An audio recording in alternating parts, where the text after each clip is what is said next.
Okay then, members, we'll start the meeting now, if everyone's ready. Firstly, I have to read out this briefing note.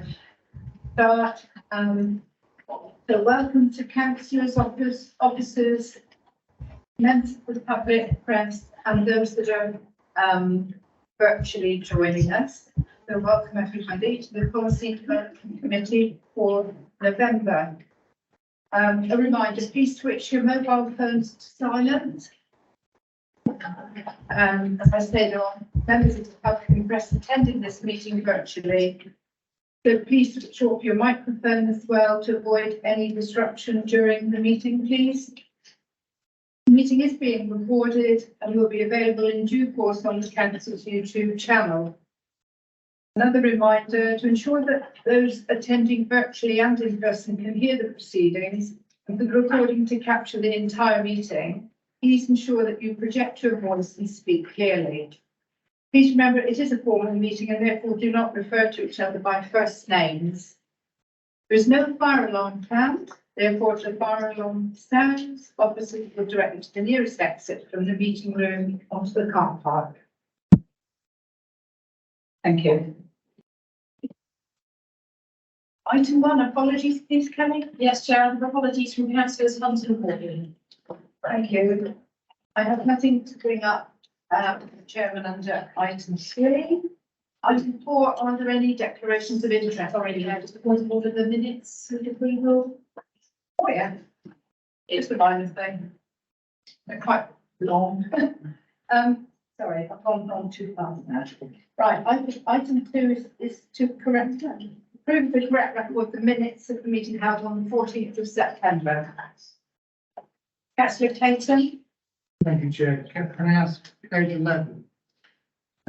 We resolved that the MP be invited to attend this meeting. Was that done? And what was the response? And if she presumes she's not coming, did she offer to send anybody in her place? Did we get any reply? Yeah, we're fine. There's the line. I think the invitation was made by Councillor Bullen actually to her at meeting that she saw following the last meeting we had. You would have given a serious meeting, you mentioned it to her. And she couldn't have done because she's in foreign, yeah, she had done. But she's replied negatively, she didn't want to call. Is that true? I can't hear you. Can you speak up a little more? Sorry. Did the MP reply to the invitation? Is what I'm asking. No, her agent did. Said she's in London today. Is in London, but there was no indication that the agent would come in her place, so is it? No, he wouldn't, because he left in London. Right. The reason why I'm asking, it might be better to have brought this up in the main body of the meeting, obviously. But she come number 1, I believe, in the private members bills. And I wonder whether we could ask her, seeing that she's taken so much time to organise a petition on dentistry, if it's so important to her, disappointed she's not here or sent a representative, but maybe we could now follow that up and ask her to promote the lap dentistry as part of her private members bill, if she's so keen on the lap dentistry being resolved in North Devon. So it might be better if I bring this up again in the main body of the dentistry bit, but because it's minutes there, is why I'm bringing it up now. Yeah, do you want to tell me which one to bring it up? Can we bring, John, do you think we should do that now or when we come to the item of dentistry? Sure. This item obviously is around the accuracy of the minutes, which is approval of the minutes. Obviously, if you're happy with the minutes from last time, you obviously need to take votes on that. What I would suggest is the point picked up by councillor Clayton, it picks up under that item on the agenda on dentistry item. Yeah. And then any actions out of that, you can put into your minute under that item. Thank you very much for that. Can I move it, the minutes that we found? Do I have a seconder? Thank you. All in favour? I'll have to abstain, Chair, because I wasn't sent, I didn't send the data. Okay. I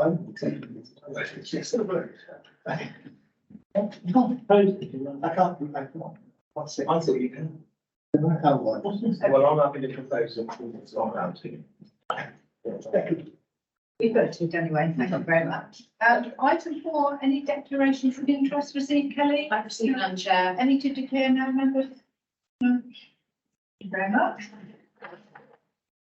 Item 5, to agree the agenda between Part A and Part B, there is no Part B, so we'll go right on to item 6, dentistry services in North Devon, and I hand over to the leader of the dentistry group, Councillor Trinos, please. Thank you, Chair. Yeah, and as we've already touched on it, when we envisage these work streams, we have anticipated that there will be people with a range of different perspectives on whatever the subject might be appearing before us, so that we can further fully properly understand what the problem might be. However, as we've already touched on, we've had refusals from anybody with any professional expertise and knowledge of the delivery of the service by the dentistry orthodontics to appear for us. The MP has said no, and we've been kind of fogged up, in my view, with a couple of internet links to reports we've done earlier, which I'm sure you've already read. I mean, there were plenty of people with problems with dentistry that had come, but nevertheless, what I think would have happened is that they would have bombarded us with questions that we would not have been able to answer. So as a replacement for that, and I've done some research and I've been hoping that I can properly summarise the problem and people can no doubt comment on the information. So at the moment, every child in the UK is entitled to free treatment by a dentist, but there are two dentists to treat them. Many people on benefits, pregnant women and Muslim mothers also have the right to this unattainable service. These rights are guaranteed until you seek to exercise them. So why is the situation so bad? Well, there's a shortage of dentists. The number to NHS dentists in England is at its lowest in a decade, despite a growing population. There should be more.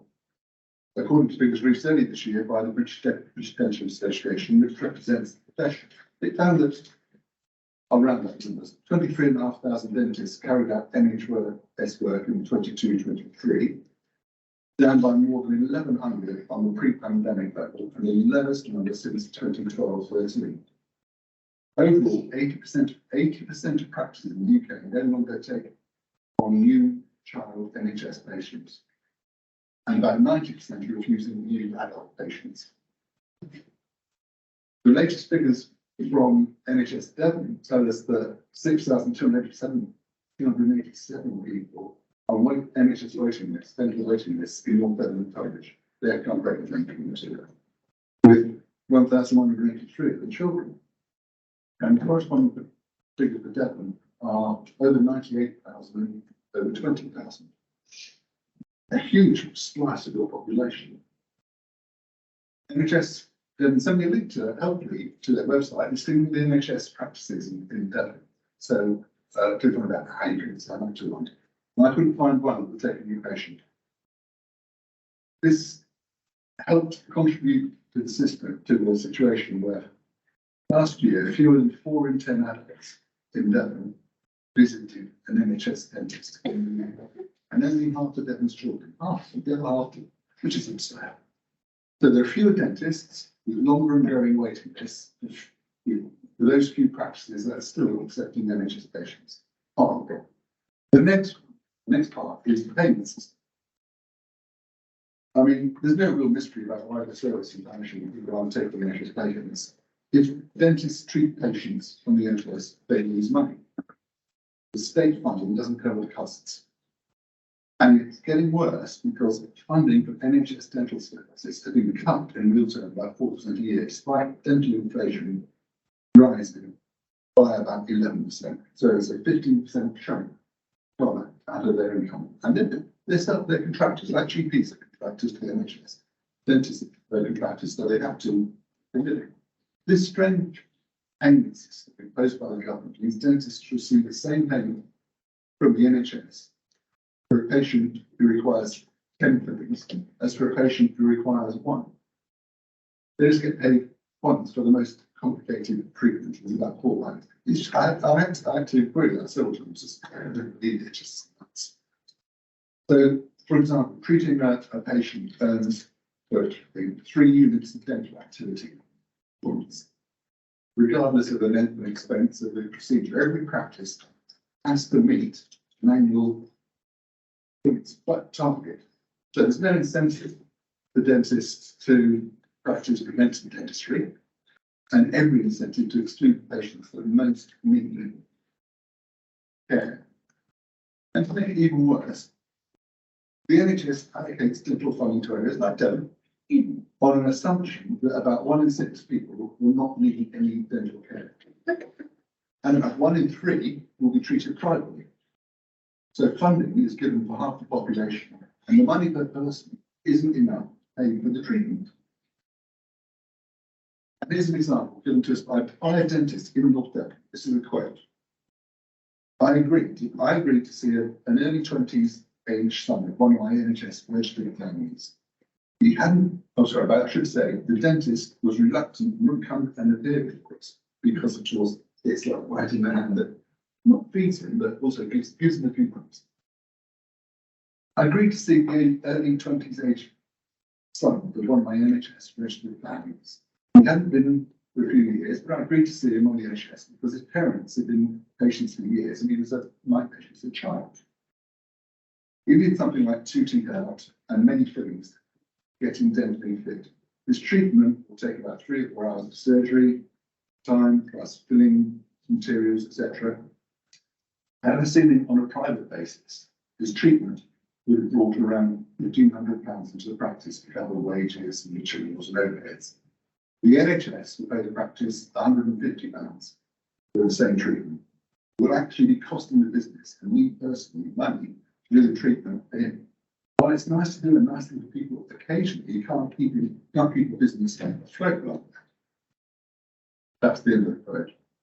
So now, if a practice were to want to expand their NHS ambition, they could only do it if there's space in the local budget.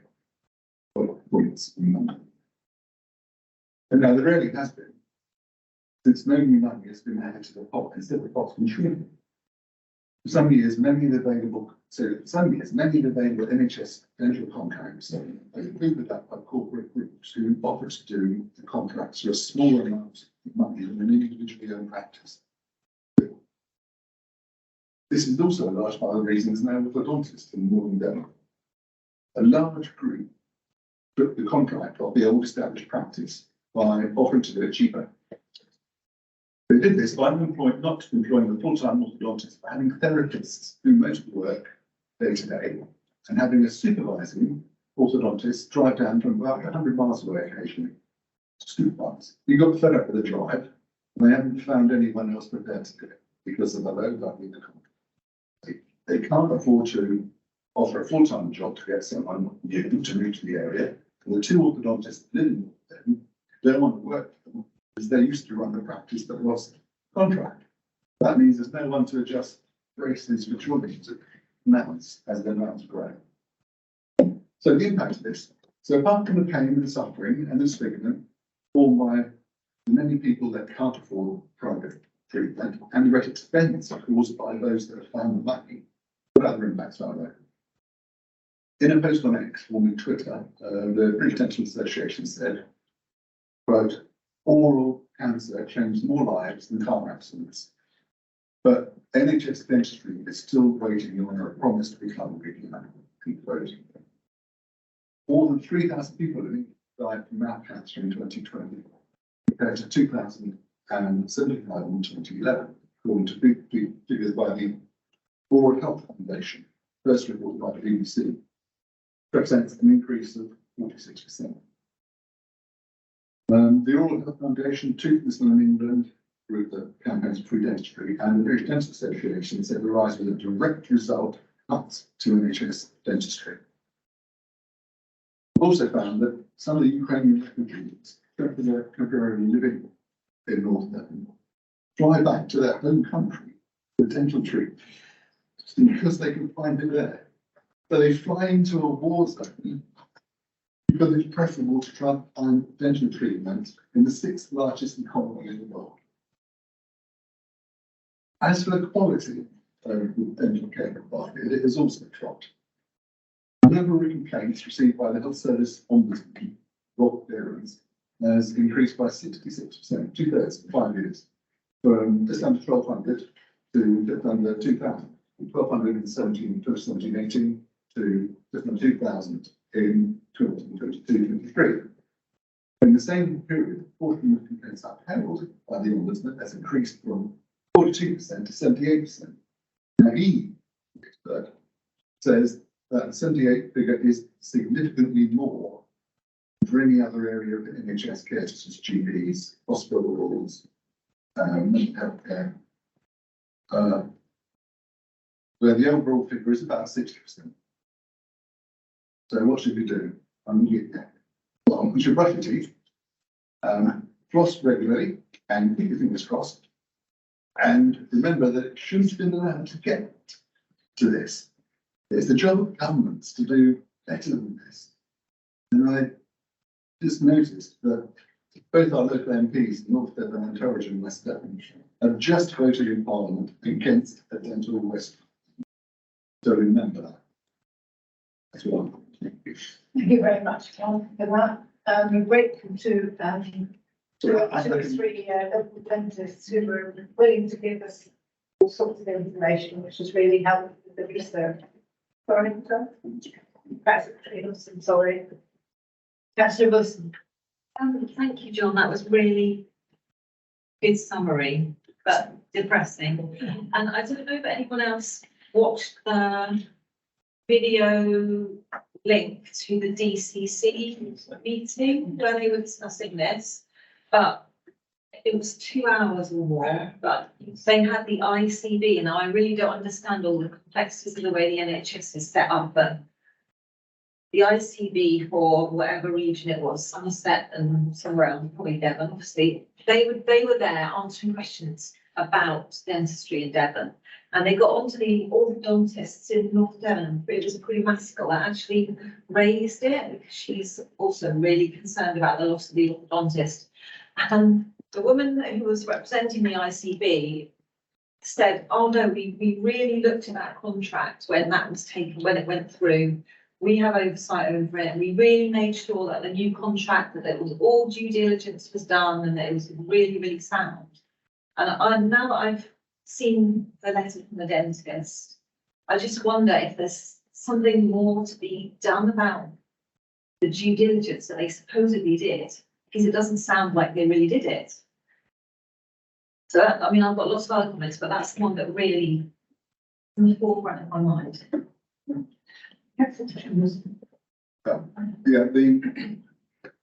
Until April this year, dentistry was funded nationally by NHS England, and then it was broken up into loads of different bits into ICBs, integrated care supports, and ours is NHS Health, which is where I got some of the figures from. But nevertheless, so they commission dental services and they allocate this inadequate money for half the population that they get given to dental services. But it's all a bit of a mess, but I'm told.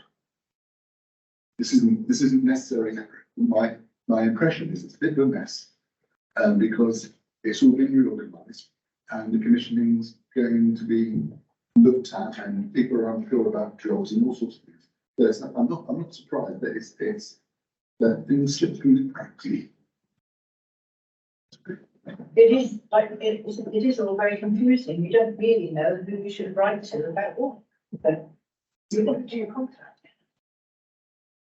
Did you want to come back to that? I just wanted to know whether one of the upshots of this could be that we actually ask for a bit more of a critique of how that was handed over. I don't know what the Devon County Council or I can't even remember what it was called. Don't know if my colleague can remember. Don't know Devon County Council works either, but anyway, whether they're pursuing it or not, but whether there's a question needs to be asked about how they actually manage that handover contract and whether they can actually learn some lessons from what's happened. Whether we would find out any more than what they said at the scrutiny committee is another matter really. That they have members feel. See if we could find a contract. Sorry, councillor Jones. Councillor Petrunas, thank you for thank you for that summary. I think it's horrendous that nobody would actually come and speak about this. And I think we have to be honest, don't we, that what is our society becoming, and what is actually going on to the point where an entire area of healthcare is just absolutely abandoned. And can I just see clarity in what you said? Did I hear correctly? You said that Ukrainian families that are seeking refuge in North Devon from a war-torn country are finding it easier to fly back to that country for dental treatment than it is to seek dental treatment here in North Devon. I believe consensus on that was. I was told this. I haven't taken to Ukrainian families themselves. So that's.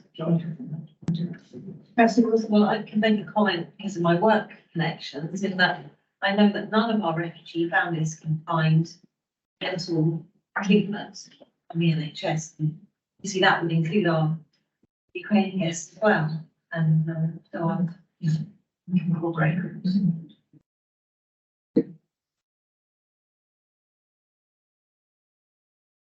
Do you want to bring up your? Yeah, would you? Yeah, thank you. For those who couldn't hear before, I was basically saying that Elaine Saxby, the MP, who's not come to the meeting tonight. She, I think, has come number one, I might be wrong now, in the private members' ballots.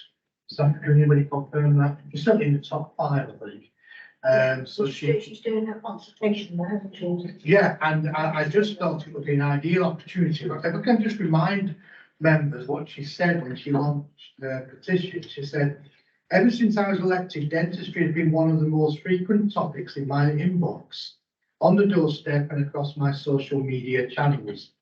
I am working to tackle the problem from multiple angles. Well, this will be another one that she could take up in Westminster. I have frequently met with government ministers. While back in North Devon, I have worked with the County Council and the Integrated Care Board. This is important. However, change is not coming fast enough for the people of North Devon that urgently need dental care. So here's a perfect opportunity. She says that it's one of the most urgent things in her constituency. The one thing that's constantly, she's getting emails and getting letters about. So she has the perfect opportunity to do something about it, to raise the profile lack of dentistry in North Devon, but also on a national scale to do something. I'm not telling her what to do, that's up to her, but I think she's going to be looking at different causes, and I think this committee would resolve tonight to ask her to use her private members bill, the opportunity that would give to do something about dentistry in North Devon.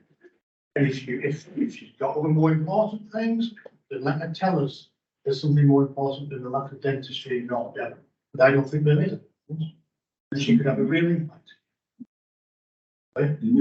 Yeah, I'll move that. I'm not too certain of the actual wording of this, because she would have to have the opportunity, if she accepted it, to come up with her own wording. But I do think we should resolve to contact the MP, congratulate her on achieving whatever place she got. I think it's first place in the private members bills.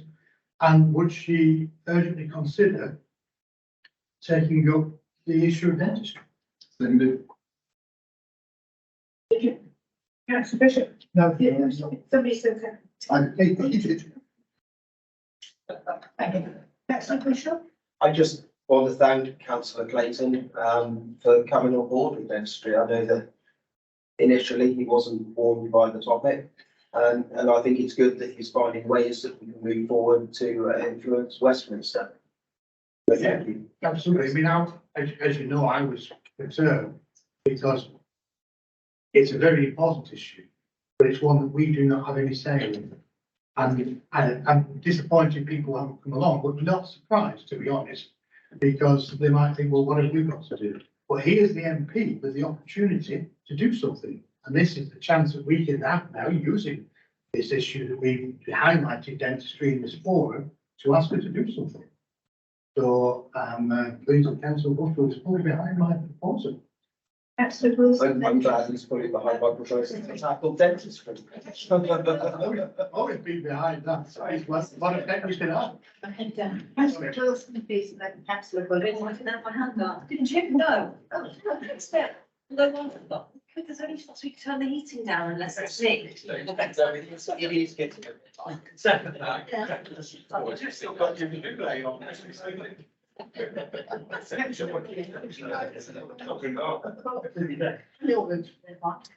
Just to say, I have seen a number of letters that our MPs written to the Department of Health herself for more than 12 months with raising concerns. She has been working on this hard. Members of our Conservative group have seen various proposals that she's put forward, but these are confidential at this current time apparently, so we cannot put them forward to me, which seems a bit strange to me, to be honest. But there are a number of different ways she's proposed, she's asking for the government to tackle it. And as you say, she has got, she's hoping to do a Parliament Members' Bill to bring it forward and highlight more in Parliament. She is working very hard on it.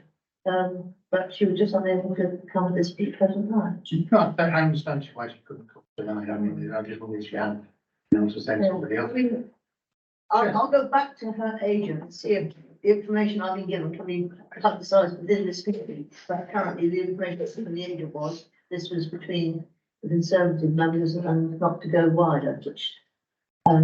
Without that information, it's very difficult for us to. Yeah, Jack, can I just ask, just on a point of clarification, are you a member of the Conservative group? I thought you resigned from Conservative. Are you a member? I don't know why people think I am. I'm not. Sorry, They keep telling me I'm going to, but I'm the members, please.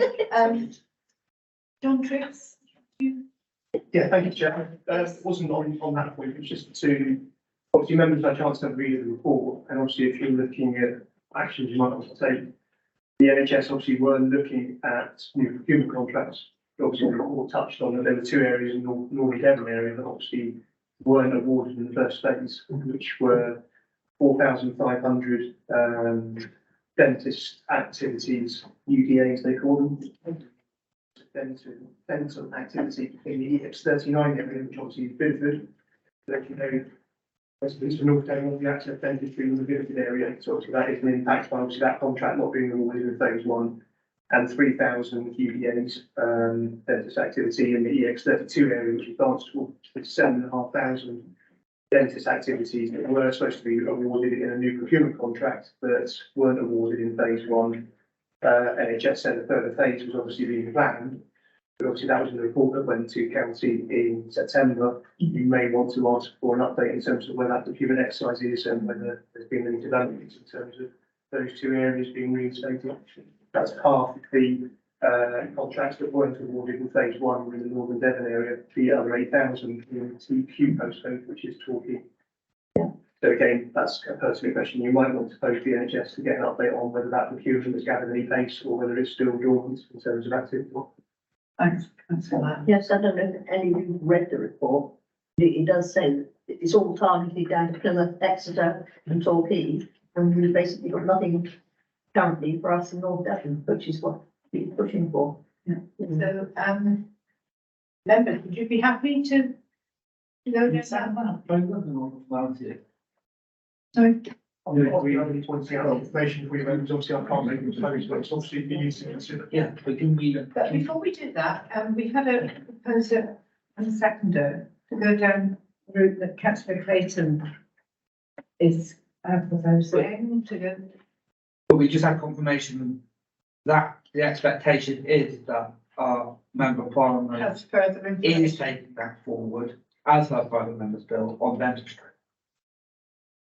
So she's obviously got to get her petition up to over So, 100,000. Councillor Clayton, do you still Get want forward. to go ahead with your? If she do it, fantastic. We should, and, should get as many people as possible to encourage her to do it, because she'll be inundated with requests from various sectors. She might change her mind. And I'm still not certain where this information has come from. Are you a member of the Conservative group? Yes, of course I am. Sorry, I thought Somebody told me you'd resigned from the Conservative. That's why I was surprised when you said that. Sorry, it's not a matter for discussion really on this committee. Can I just seek clarification then, because my understanding is in a letter that was sent from a member of the Liberal Democrat Party for North Devon, to David Hall, Sloane Saxby's representative, was that the Lib Dems were not necessarily supporting the petition because there were concerns or they wanted to, they requested an amend to that petition, in line with the policy that's being proposed by the Lib Dems. The reason I ask it is because if we're saying, are we now saying that we should recommend that we would now support that petition, which would support that private member's bill? I don't think anybody's got any objection to anybody, but petitioning for great, for better health, dental facilities. Councillor Katrina. Yeah, I think we're getting sidetracked into, I mean, party politics stuff. I'm not being part of politics. No, I'm just saying that party politics are getting mentioned far too much. What we're talking about is tea.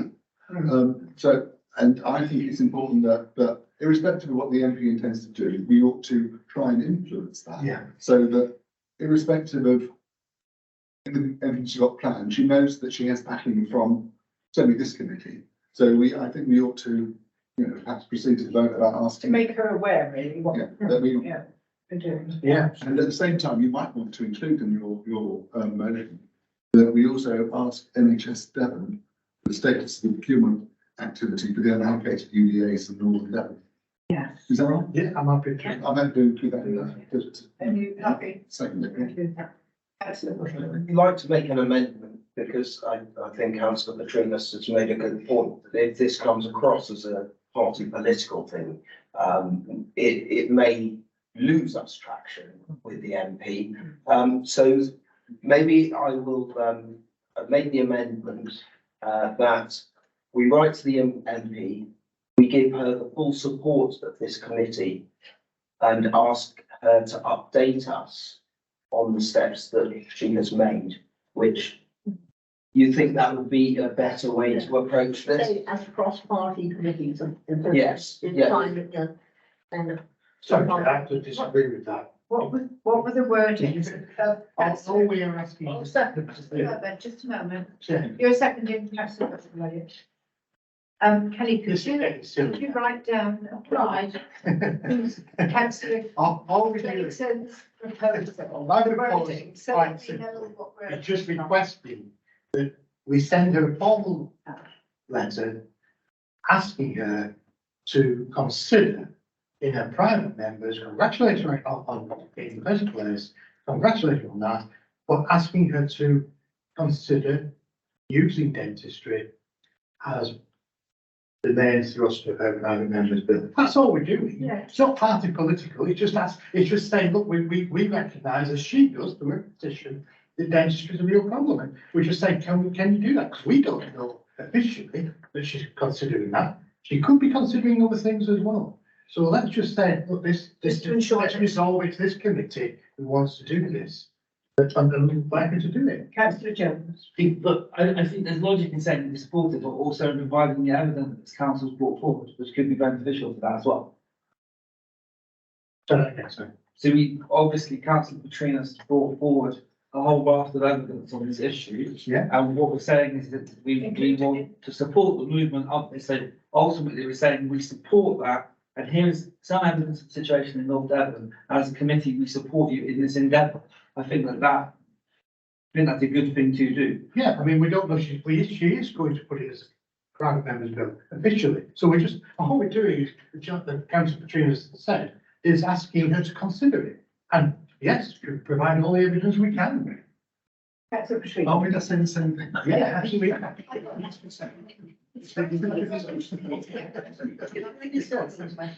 Councillor Clayton hasn't asked her to update us on the steps she's already taken. And I think we should leave, That's true. we should leave it, otherwise Yeah. it could be interpreted that we're saying, you're doing nothing, Yeah. do this. No, And no. especially as councillor Clayton has repeatedly mentioned the Conservatives while talking to councillor Bullard. And she twice has had to declare her membership at this meeting. It does feel like he perhaps might be playing politics. Yeah. It could be interpreted as that. We need the MP That's right. to realise that we are not playing politics and we're playing people. I didn't We're bring playing to community. potential ruling, because of the fact that she. Okay, I think we've. Kelly, Read out the Yeah. resolution that we. I just write it first. Yeah. Just to put it in the script here, just to make sure we're There's lots of clarity. crossings out and bits put in, that's fair. You'll have to bear with me, I'm afraid. We're here all night. Nobody speak. We'll just get more complicated. Am I allowed to, sorry, am I allowed to read out a comment from Nettie, because it's up there and it's also come on my email, so I can just read it out to everybody. The problem with the NHS dental contract is that it pays per treatment. In order for dentists to focus on preventative dental treatment, the British Dental Association have for years been lobbying for a capitated budget. That would make a big difference. That's next. Thank you. Yeah. That's excellent. Sorry, councillor Pearce. Would you like to see if, the proposer and seconder will take that on board? Because I think it sounds like it might be helpful for the MP to know this history, just in case it hasn't crossed their desk. And we thank Nettie, but I'm sure she will see us, hear us. I've probably got that on her system as well, if you've got it. Yeah. And I've got mine side of it. Oh, it's on there, isn't it? Thank you, Nettie. It's good to have you back with us, Nettie.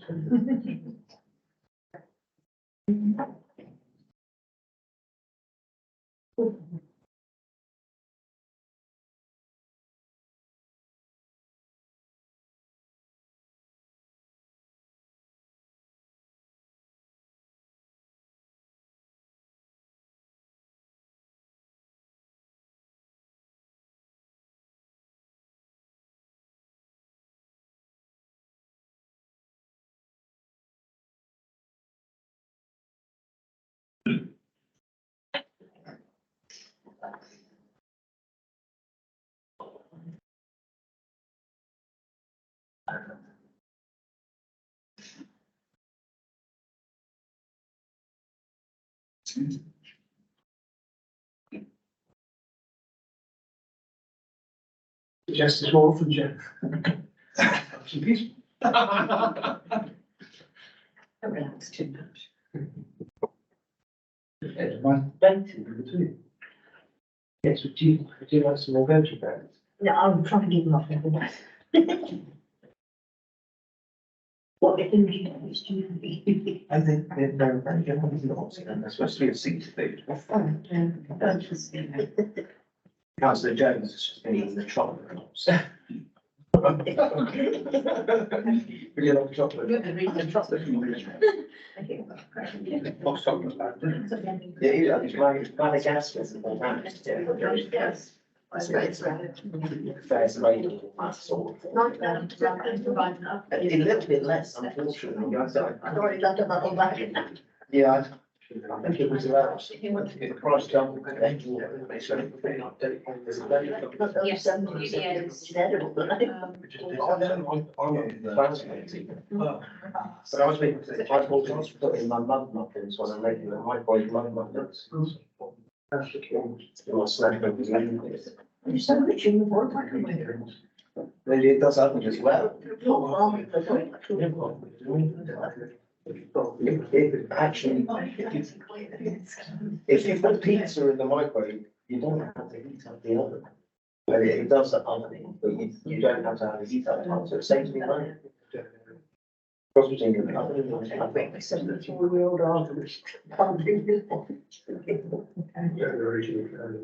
They're good if you want to use them in anything else, but you want to spend some money on them. Well, since we've done your other one, it was gone flying down. I wouldn't electricity. That's great. £70 a month. Plus the next step.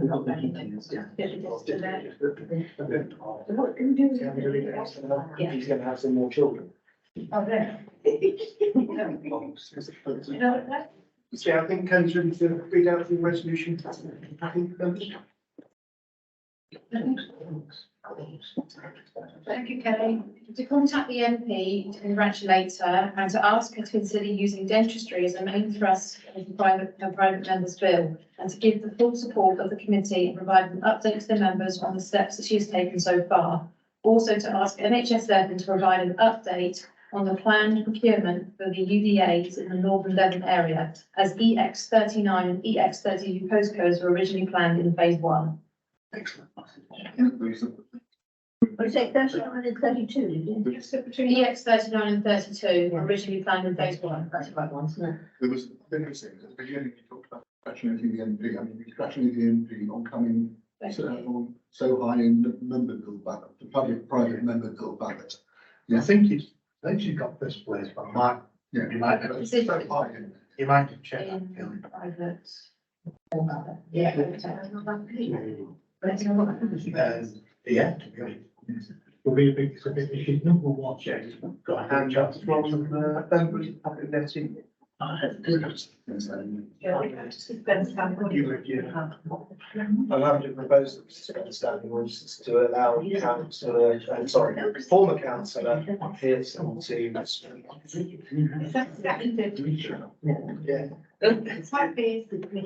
we have to vote. That's seconded. We propose and seconder that we let a member of the public speak. Are you all happy with that? Can I have a vote, please? Go ahead, Nettie. Hi. Good evening, peeps. I think it's quite important that we try and lobby to get the contracts changed so that we are supporting the dentists in such a way that they would come back to the NHS, really. So I think this is quite a key piece of information. I think there was a pilot on capitated budgets done, which was going quite well. But of course, like all these things, it was a pilot, and when it ended, and with only a few dentists. I think that's what we need to do, because if they're paying for these treatments and only per treatment session, then they're waiting for people to have problems with their teeth in the first place. And as John Petrinas was saying, that it can be 10 treatments or 1, and it's the same price they get. So I think we should be looking to fund that, requesting that they look at the funding with a view to capitation, because it's so important. Dentistry, good dental health has such a major impact on overall general health. So that's all. Thank you. Excellent. Reinstate standing orders. Thank you. Any comments on the member of the public statement? You're right. Concluded. Yeah. Agree with that, don't we?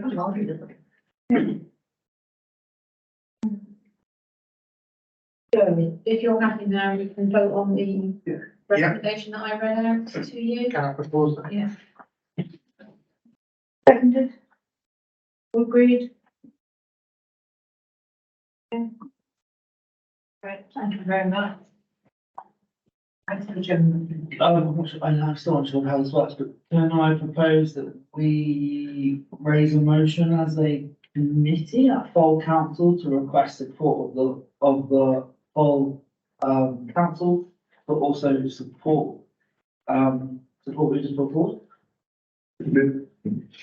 As we've got another time. It'll be too late for It's gonna be next 9 days. next week. Yeah, too late for next week. Next Wednesday council. Can be a question though, to the leader. Couldn't there be a question by Monday? You can raise a question on Monday. Do you want to ask a question to the leader? Can Ian get us to vote on this one, maybe? So that's been my guess. He could, we could ask him to write a supporting letter. And then have a vote on it. Else he'll have a couple of, sorry. I think that we can all ask questions at the council meeting of Leader. Do you agree with that? Okay, The question. well, whatever the questions, you know. you I can- think as the dentistry lead, it would be nice if Patrinas would, and councillor Patrinas would.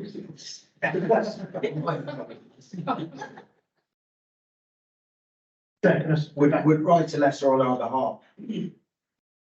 Sorry, write a question on our behalf to the leader of the council. I can't imagine that he's not going to be willing to back this committee as he's leading the council. Do you want to? What we suggest, councillor Jones, a motion, but we can't do a motion today. Can I propose that we make that motion for the meeting in February? January. Trying to stay away from the conversation of politics, I just feel that if we were to request a direct letter from the leader house, it could be seen as political, and we are being clear that we don't want this to be political. So we should ask the entire house support it, because I'm confident that there will be cross-party support. We would. Members happy with that? The motion for the January meeting? Yeah. I don't know Next meeting. sorry, Chair, I don't know when she has to make a mind up, so she's going to choose. Oh, that's a good point. It could be by the end of this year, I don't know.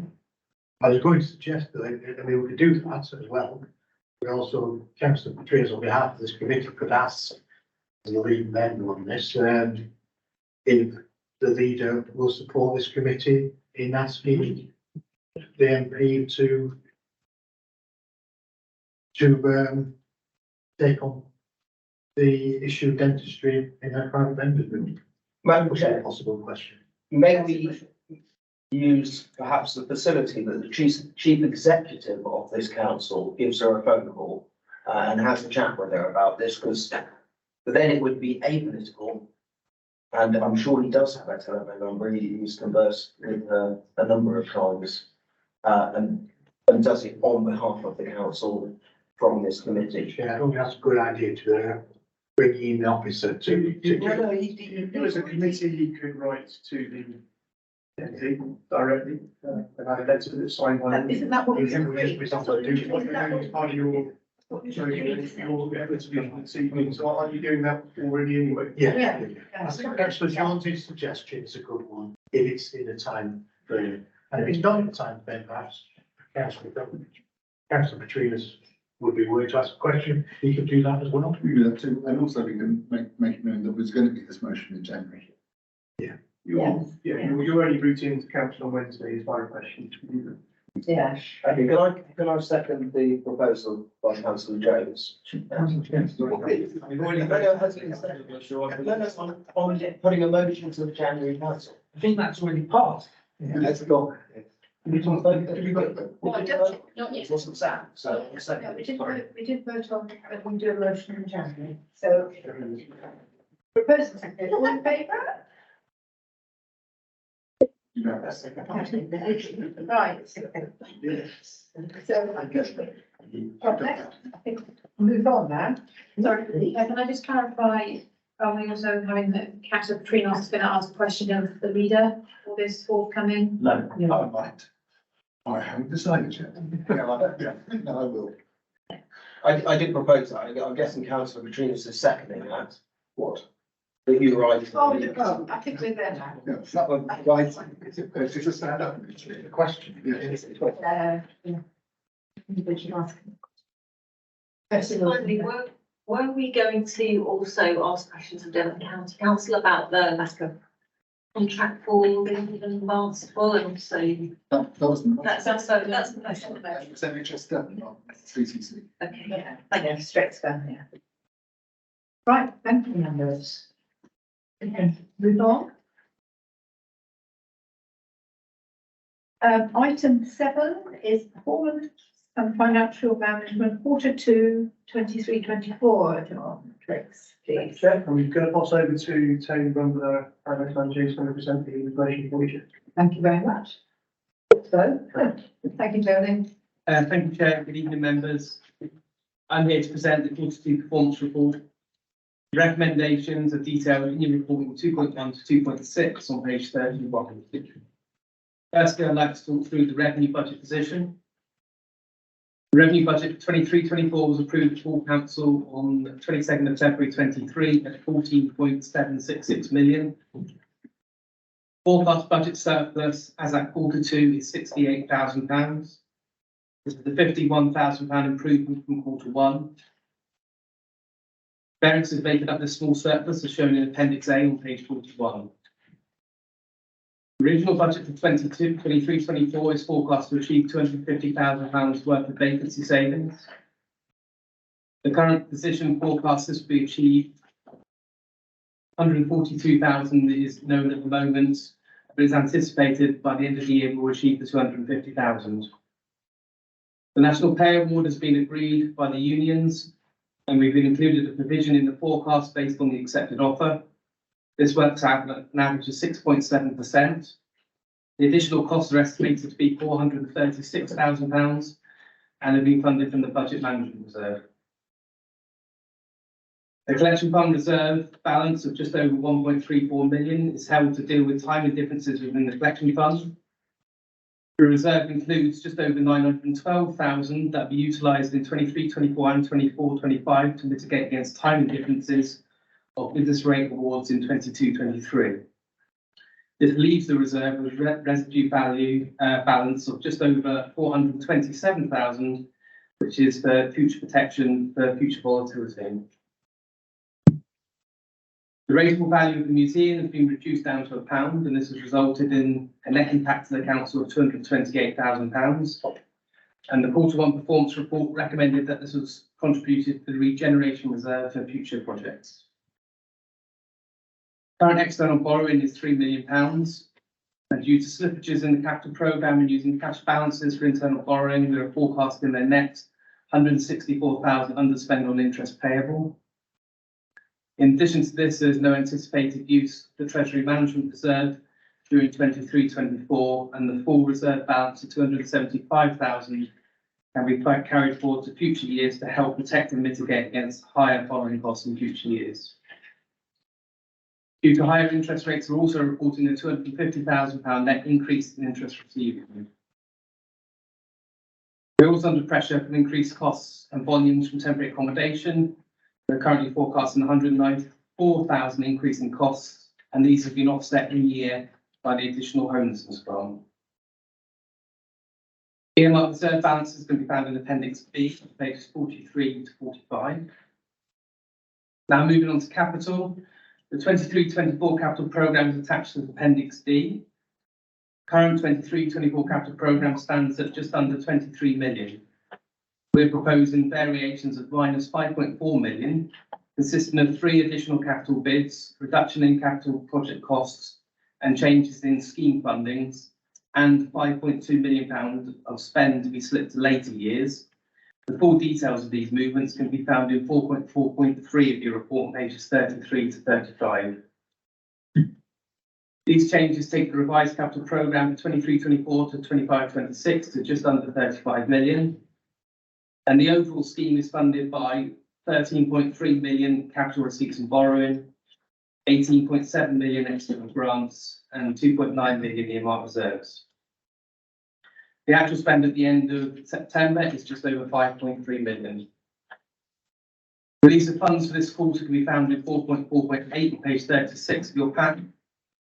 Treasury management, debt management, and general debtors are detailed in sections 4.5 to 4.7. Appendix E sets out our 5 programmes and the projects sitting beneath them with updates on progress to date. And Nina is here to support me if you have any questions on Appendix E. Members, that concludes the Q2 performance report, and I'm happy to take any questions. Thank you, Tony. Members, any questions? Councillor Petrinos. Reading the appendix, on page 57, I just want to make sure I understand this one. It talks about the total number of properties registered as second in the quarter. And it is in quarter 1, it was 1,806, 3.7%. Presumably 3.7% of the housing stock, is that right? Sorry, I'm just catching up at page 57, Councillor. At the bottom.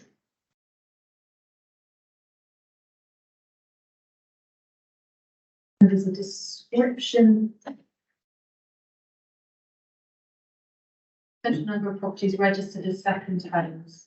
Yeah, that will be a proportion of the total number of properties. In quarter two, it increases by from 3.7 to 4.6, Yeah. but the number hasn't changed very much.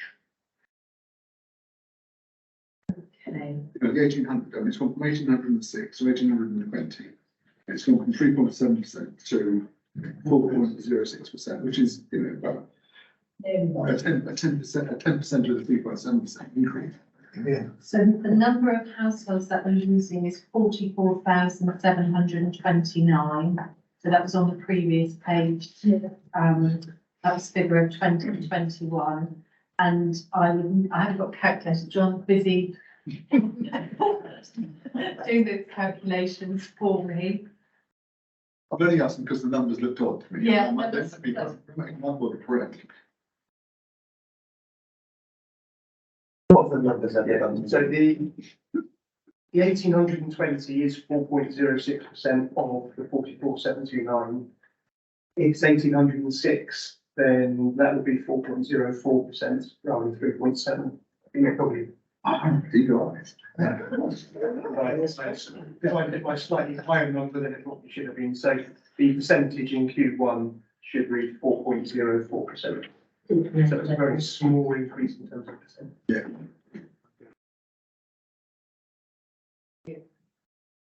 I'll make sure that the system is amended and the next reports represented correctly.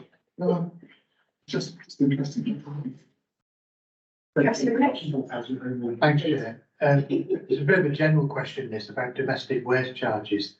The government announced in May, as Rebecca Powell was one of the environment ministers, that all domestic waste charges will be abolished by the end of this year. I've not seen anything about that as yet. Presumably will have some kind of impact on district or county charges. Have you heard anything as to whether those charges are going to be dropped? On the garden waste charge. No, domestic, as in all kinds of domestic waste, as in plumbing stuff. They did announce in May it's going to be scrapped. I've not heard anything. Just wondering whether you. Anything in terms of like the recycling centres where people take. Yeah, it's going to get charged so much a bag. I don't know anything on that. I know that obviously the, especially around future waste and how that is managed, obviously has been discussed. There are no plans now to remove garden waste charges. So there was talk about potentially making that a free garden waste service again in the future, which obviously could, they said, reverse the changes that came in a number of years ago. That's not planned anymore. So we will continue to charge for garden waste and make it an opt-in service in that sense. But I haven't heard anything about the recycling centre. This was actual domestic waste, as in tiles and all. People taking waste, Recycling recycling plastic bottles and things like that. So which now is quite a hefty charge.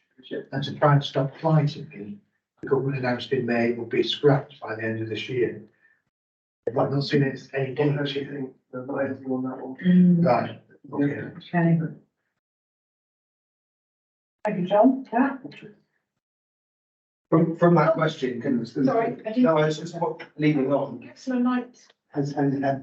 Yeah. I was only going to ask a follow-up question to Councillor Clayton.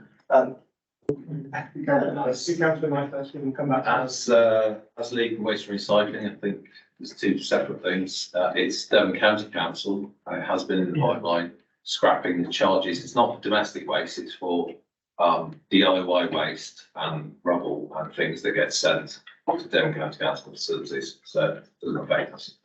You were thinking of that. Yeah, they are talking about scrapping those charges. Right. They are talking about it. That's just a separate thing than the report. Go on, then. My question was going to be, because I did mention, certainly in town council, I don't think I was district councillor, that it felt like, county council charging for these things, and then the district council who was, deemed to pick up the, fly tipping. What is the cost to this authority for disposing of fly tipped waste which will not end? I mean, obviously, we've got the fly tipping records in terms of where we picked it up. I don't know what the exact cost is. In our team, they've got that. Fingers crossed that can be a positive for our budgets if the county council, Obviously, if we manage to locate who it was that flights it, then obviously we give them a prosecution route and try and recover those costs. So that in those cases, we try and recoup those costs. Those that we don't know, obviously that is an added cost burden to the district council in terms of clearing up that waste. I don't think we can make that cost separate. I can ask the team see if they have got any information. If I can come in, Chair. Yeah. So Bushell, the Office of Local Government are also introducing or proposing to introduce 6 new performance indicators around fly tipping. Excuse me. And they're out for consultation at the moment with districts to understand whether they are pertinent or valuable to allow us to compare ourselves to all other districts as well. So that consultation is ongoing. I'll have a little look and see whether costs are involved in that also. And I'll cost. Right, thanks. Thank you, Nina. John, we're there with item 7? Yeah. Sorry, just a little question. I can't find it here on it now. The baler. Has the baler been purchased and what actually is the cost? Does it look like reading through it's going to be 100% more than what you budgeted for? Is that right? I can come in that. They got a big tender return came in last Friday, so that was the due date. They're currently being evaluated. I believe we've had 7 in with variants of costs. So the actual evaluation of those tenders are ongoing at the moment with the manager of the waste and recycling. So it hasn't been concluded yet. There is a variance in those. But it's only considerably more than you first thought, though, isn't it? Look, reading it, look like. Yeah, it is, and I think some are, and I think some are closer to the original budget as well, but it's just ensuring now that we do our due diligence and going through the comparisons of all of those to ensure that that cost isn't abnormal compared to the others and just ensure that it reaches our specification as well. But there will be a report that will come back in possibly new elected council on the wider project itself. So it will be the baler cost and also associated with that, the fire suppression and the works required to bring the hall up to standard. Got to get rid of the cobwebs, apparently. We will be doing everything. Well, the proposal is to clean down all the steels, but again, those costs are coming in. We've now included that as part of the project. And we will be looking for the main contractor to do that as part of that contract as well, rather than a separate exit fund. Councillor Wilson. Yeah, just one question about the Ilfracombe Museum car park retaining wall repairs. I just wondered, I know that that wall has been shored up or cordoned off for a long time. Do you happen to know whether there's any time frame around any of that work or what's holding it up, for example? It's on page 35. 35. While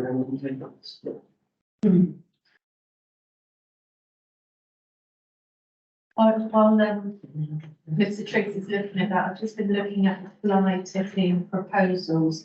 And one of those, Councillor Bushell, was fly tipping fixed penalty notices, percentage paid. So there will be an indicator around cost and the recovery of that also. They haven't been put into the suite of indicators yet, but the proposal is going to have that.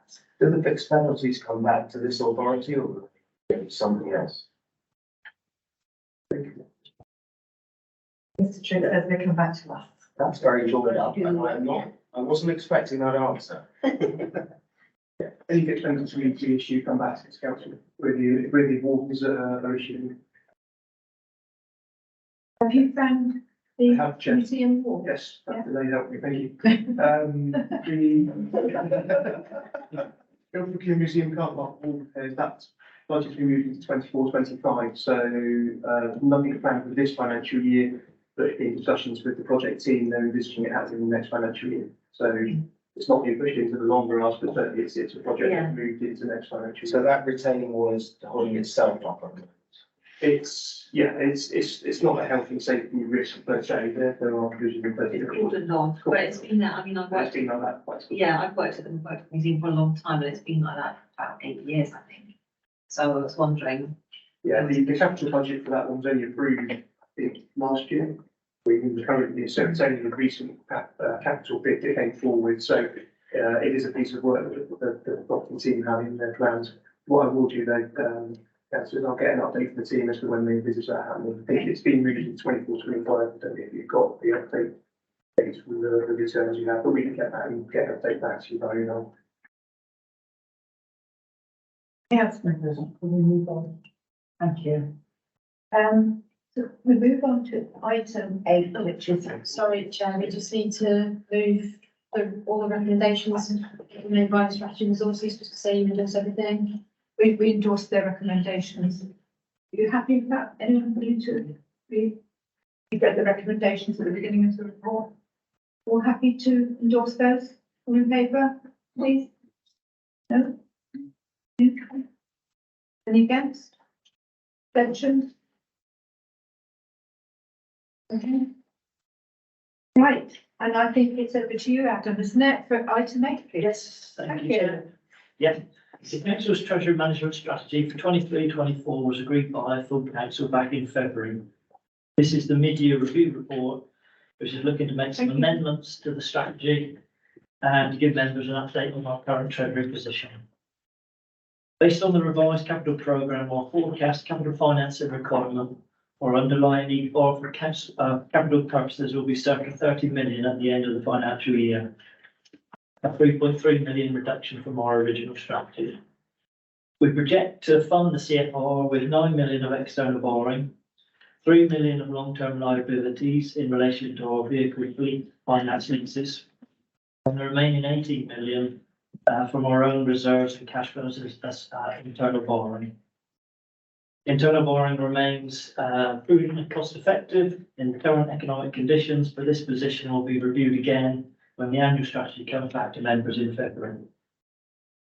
External borrowing from the PWB has remained at 3 million so far this financial year, and although we anticipate the need for a further 6 million during Q4, any slippages in the capital programme or improvements in our cash flow position will be used to reduce the amount of external borrowing actually undertaken.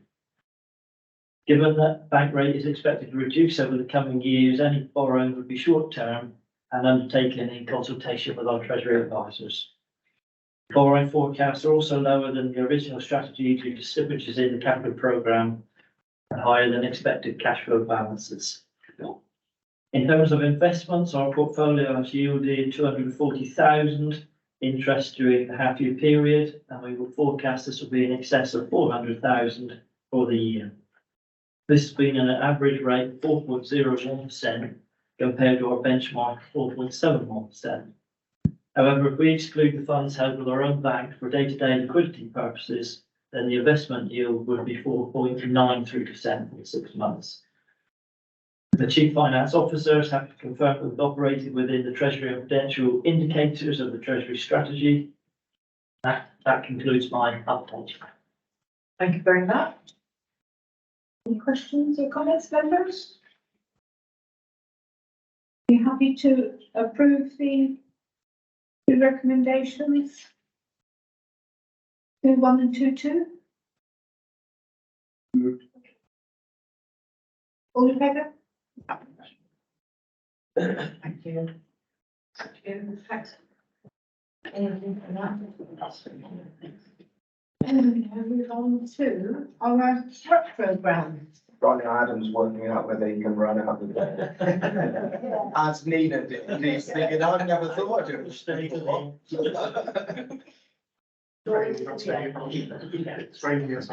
just sorry, I had a question. Have I missed my opportunity? No, come on. I will allow you. Just on the, sorry.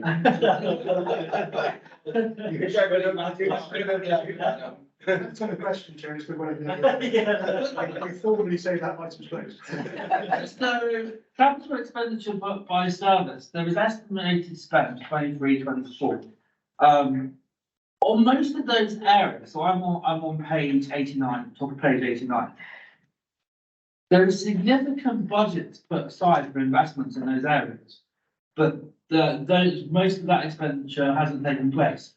My assumption is that some of that expenditure will happen Q4, etc., etc. could you give us a bit of an explanation on that? Yeah, so I suppose the capital programme really ties in with that earlier item that Owen's presented. So there was a budget at the beginning of the financial year for the capital. Obviously, some of those programmes, particularly in relation to future high streets and things like that, those budgets have moved across to future financial years. So that gives us our revised capital programme then of the 17 million. And again, to date, we've only spent sort of 5.3 million at the end of that 6-month period. That's what I'm saying when we're projecting sort of we might need some extra borrowing. There is an awful lot of room still left in the capital programme. So there may be further slippages which will reduce the need to borrow extra funds. Does that help? Yeah, I can just add to that, Chair, as well. Obviously, there's some schemes obviously will happen in the second 6 months of the year, so it's spend up to September. It's the mid-year position. So, for example, the provision of temporary accommodation and the local authority housing fund in the capital programme, you've got budget of which is under 4 million. We've only spent $750,000 on that, but we've got offers in on quite a few houses that will obviously happen in that last 6 months. So the estimate is that we will spend all of that in the last 6 months because those houses will obviously have completions done. It's about almost 12 houses that are going through the conveyancing process at the moment, so they will complete in the next few months. There's also the budget in there for the green lanes in terms of potential capital spend within there. We've left that in this financial year if we do bring forward any capital spend within the centre for things like the floor tiling, etc. So that again has been left in. That may slip into next year as well, but we've prudently left it in this financial year. Similarly, with land release fund on Seven Brethren, that project is happening. As you know, the leisure centre will start with the knowledge that agreement we've got with the development partner is obviously now commencing, so payments will come out of that over the next few months. That demolition has only just started. And Future High Streets Fund, there's 3.2 million in the capital programme. This year, we've spent 2 million of that, with 1.2 to be spent in the next few months. So again, some of those big schemes will obviously have further spending in that last 6 months. But obviously, this is the position that's applicable to the board.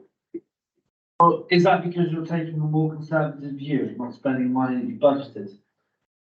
It's more just on timings of when those schemes are actually having activity spent on them. So, for example, land relief on Seven Brethren was linked to the infrastructure works coming forwards. The first part of those infrastructure works is the demolition of the existing leisure centre and the provision of the new car park. Provision of the new car park is now likely to start now post-Christmas. The demolition of the leisure centre has only just started. So as at September, there hadn't been much spend on that contract. But obviously, since September, the contractors in there actually starting to demolish the leisure centre. So a significant amount of spend on that project is now likely to happen September onwards. So that spend will happen in the next 6 months. The other project that's in there that's quite considerable is the material facility process hall. So again, there's 1.7 million in that project. So we've only spent 22,000 in the preliminary works. As Nina said, we've had those tenders back and evaluating them. That project will commence post-Christmas. So again, that's when the significant amount of spend will happen on that project is in that last quarter of the financial year leading into next year. So we've got 1.7 million in the remaining part of this year and 1.65 million in 24-25. So it's sort of spread across 2 financial years, but the majority of that first chunk of spend will come out in the last part of this financial year. Or get pushed into next year. Or if it doesn't, it will move into next year. So, in theory, at the moment, we've spent, as Adam said, 5.3 million of 17 million budget. If an element of that £11 million remaining spend isn't required in the last 6 months, when we bring the quarter 3 report in February, you might find that some of those projects have further updates and some of that spend will then move into the early part of 24-25 financial year. Yeah, thank you. Timing the project, really. Yeah. Brilliant. Just a quick question.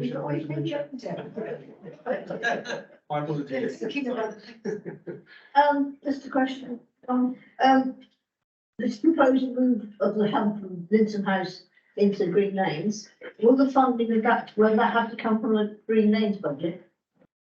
That comes from a separate budget, so again, once that project has been finalised in terms of changes required in that units, that will come out of, we've got a separate business transformation reserve in terms of changing the way we should provide services, etc.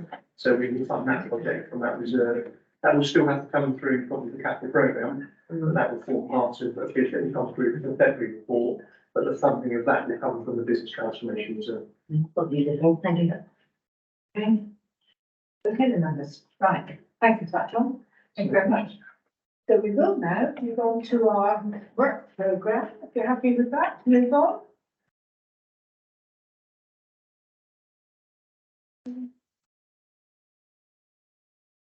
We'll have the copy, members. You happy with how it is? Possibly the water one's going to be January. We think. Yeah, we'd be helpful just to give it a little update on where we are with that one. I'm even sure, just a drip or two. Yes. So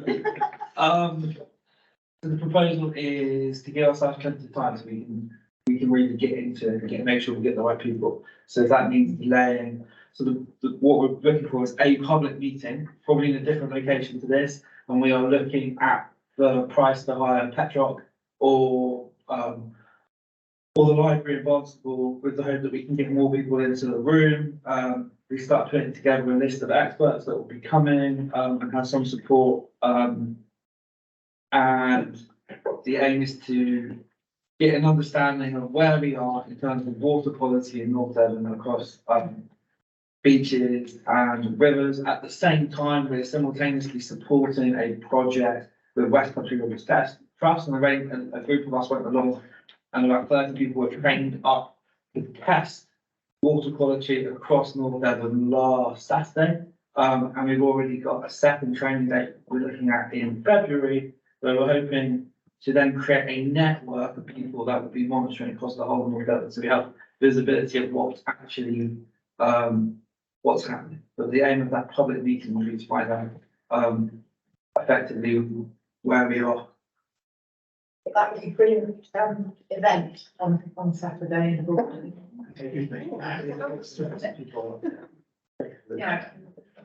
Can I just ask them, all these people that are testing the water, to whom are they going to be responsible?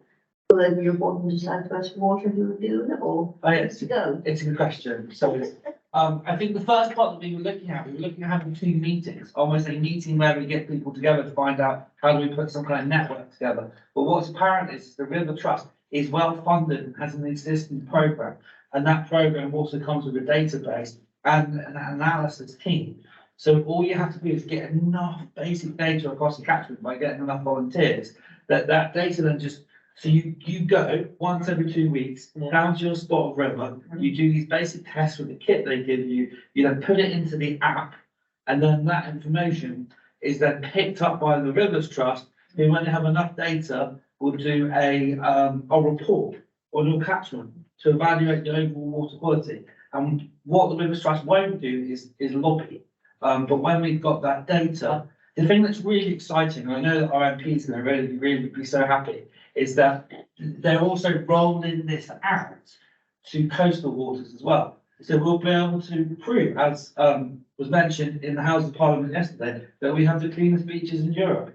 But which wasn't my experience the last 2 weekends when the apps have informed me we shouldn't be swimming on those beaches. But I'm really excited that with data we'll be able to proactively lobby and make a difference. And they're proving already that with this programme, you really can make a difference because you've got the data. So what I'm hoping, as councillors, we just use our network to spread the word so we can get volunteers across the whole of North Devon and the whole of Devon and the whole of the country. That's the vision.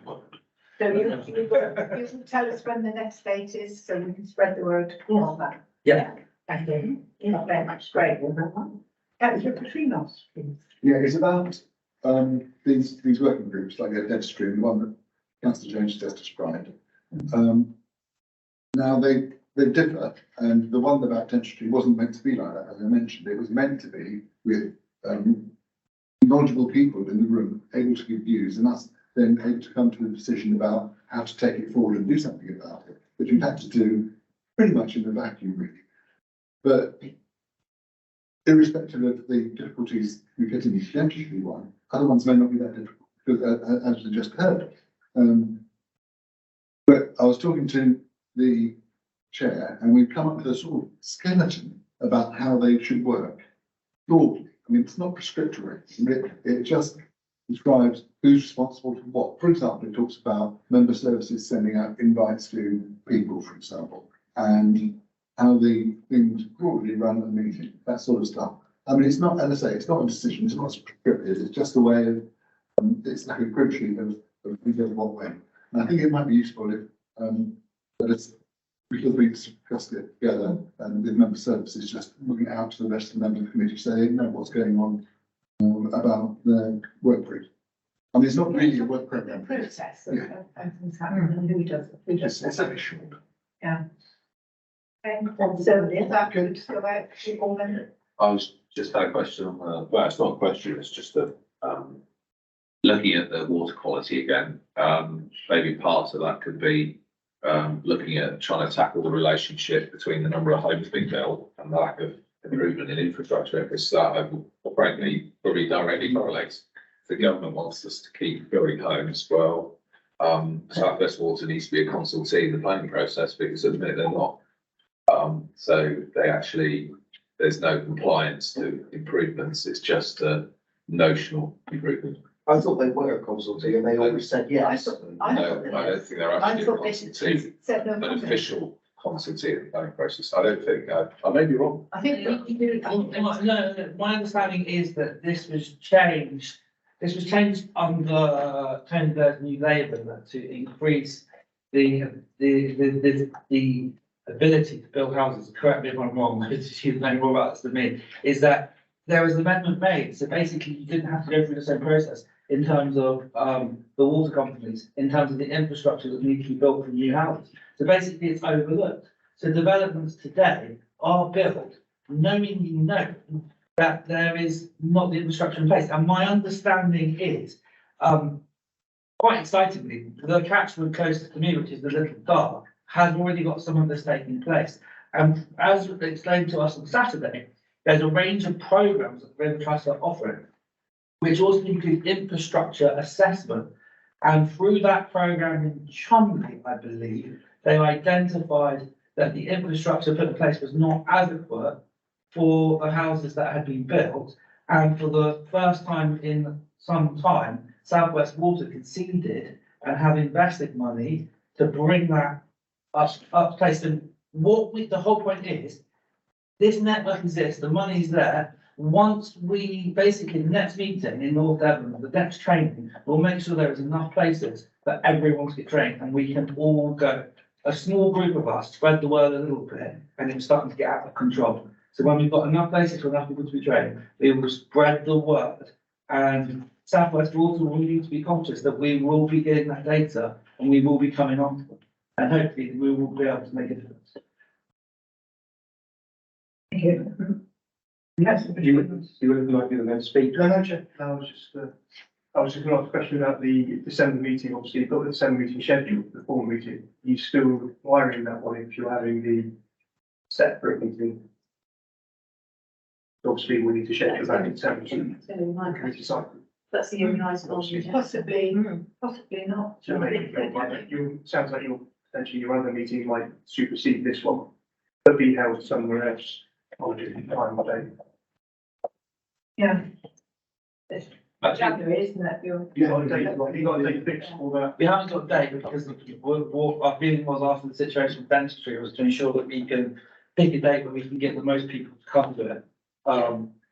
We'll also be issuing an invitation to our MP to come along and listen as well. So. Yeah, thank you. So, John, there's no other reports that you know from your side, is there? One in there. December, obviously the search plans will be produced and come to your January meeting, so you get the next financial report, so there's no other plan reports for December. Be quite a lot in the January. So the January meeting will just have search plans rather than anything else. Yeah. The December meeting obviously was the formal meeting, but it sounds like there's still some research to take place, so, but we'll leave that with Kelly to liaise with council. Yeah, so we will, Discussions. we will confirm to members as soon as possible if if it is council due to lack of business, whether you want to make that decision tonight. But it depends on, if there are no items to put on the agenda, there's no point having the work in the work program. So I was going to suggest, it sounds like it's on a Okay. separate meeting, but obviously it's not a formal policy development meeting that we'll have in December. So, because it seems pointless just to make up something to put on the agenda. Exactly. It's pretty cheap. Yeah, yeah. All right, members. So are we leaving this with the secretary to liaise with councillor Jones as to what they? Yeah, they are liaising. Councillor Jones will liaise with Kelly and obviously they'll, Yeah. they'll. We're in discussion. They are. Right. Yeah. Always to invite, aren't we? Yes. Yeah, I just need some contact details from them. I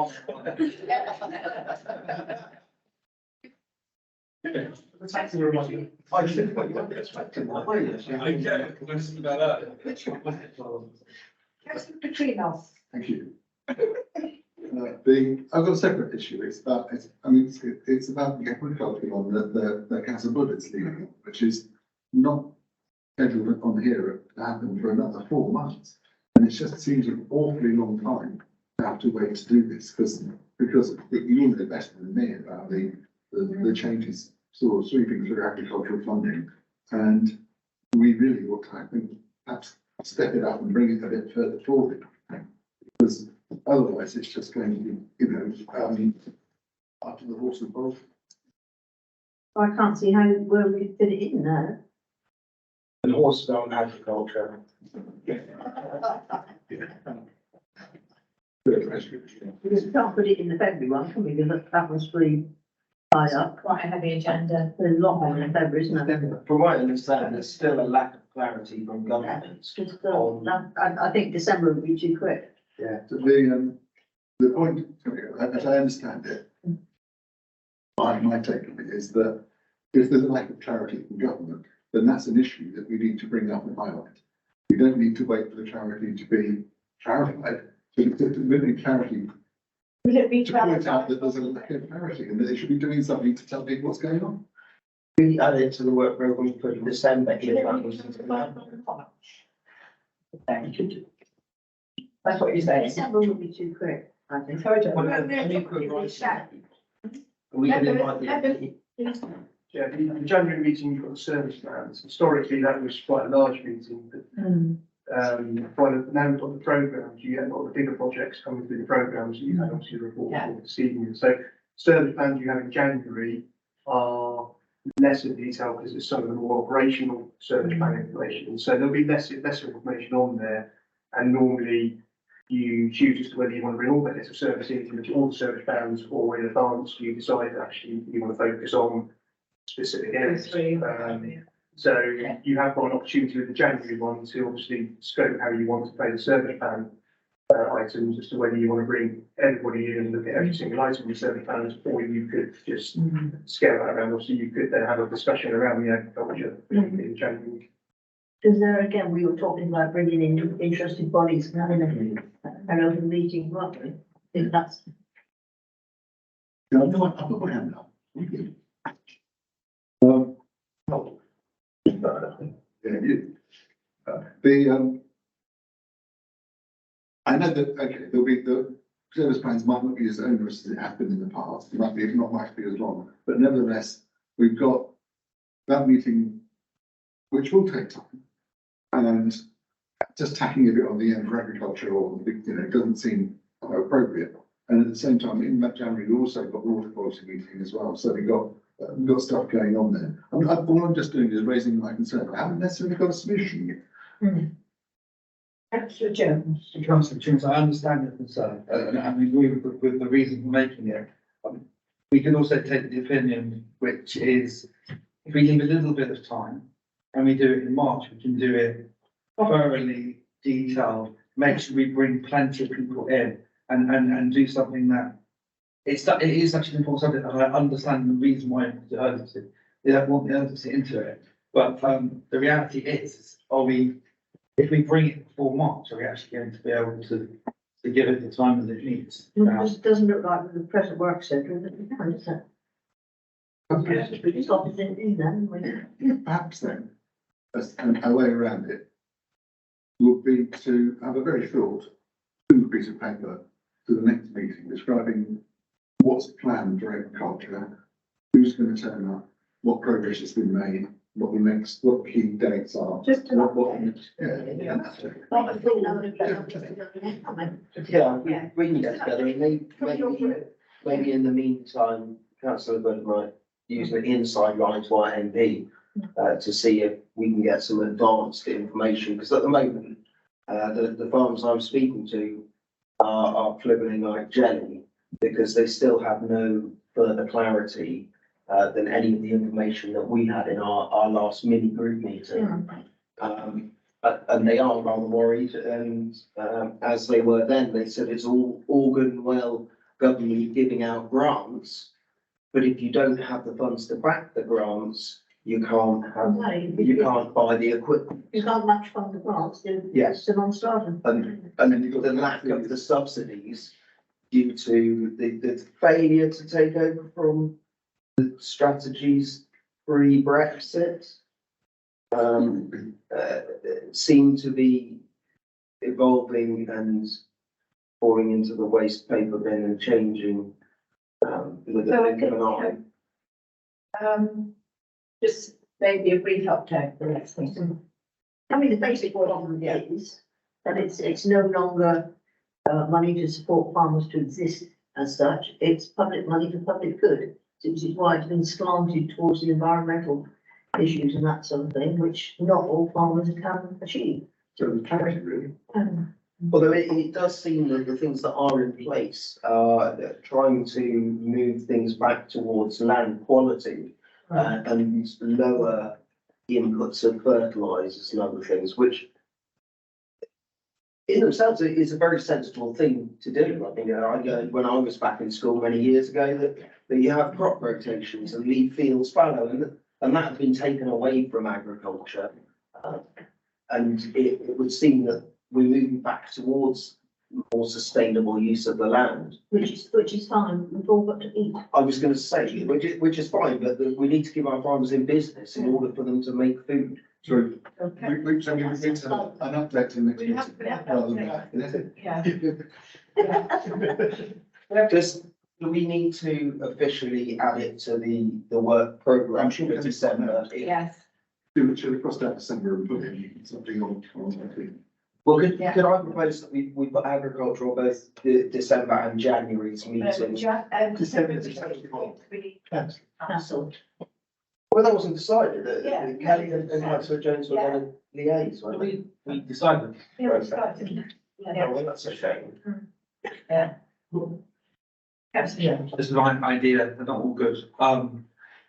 Is it worth at the beginning of the is it worth it at the beginning of the water meeting, while we have such a large public group in attendance, to give a very, very short summary on agricultural one, which would then encourage. The public, any public will have come to hear about horticulture. It's not worth just saying, before we start, we've got first item, which is to give a 2-minute, 3-minute summary on what we'll be working on next time, which will also be a public meeting. Well, I think that slurry spreading would tie in very well with the water quality. It's actually to And we do, understand that it's understowing sedimentation, which is where the new agricultural policy can actually have an impact on water. What do you think, John? That's getting complicated. It's getting complicated. Liz will tell us that Thanks a little bit fast, Chair.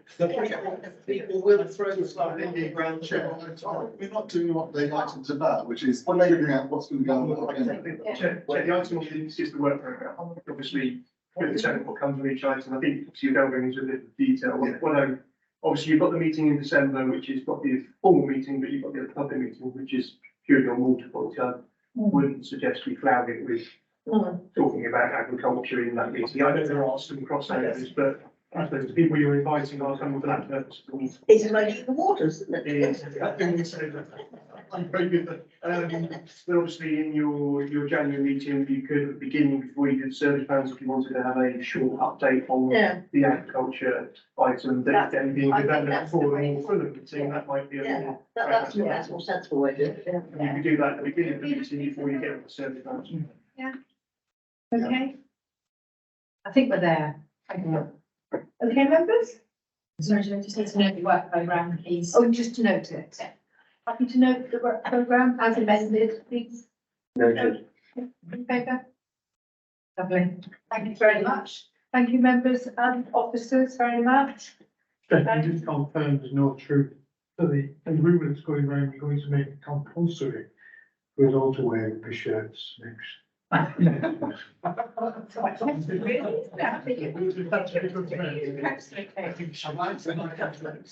might try and get it. They may not be. It was- Not be blue. I'm wearing it on me, but it won't be a blue one. Is the meeting closed, Chair? Yeah.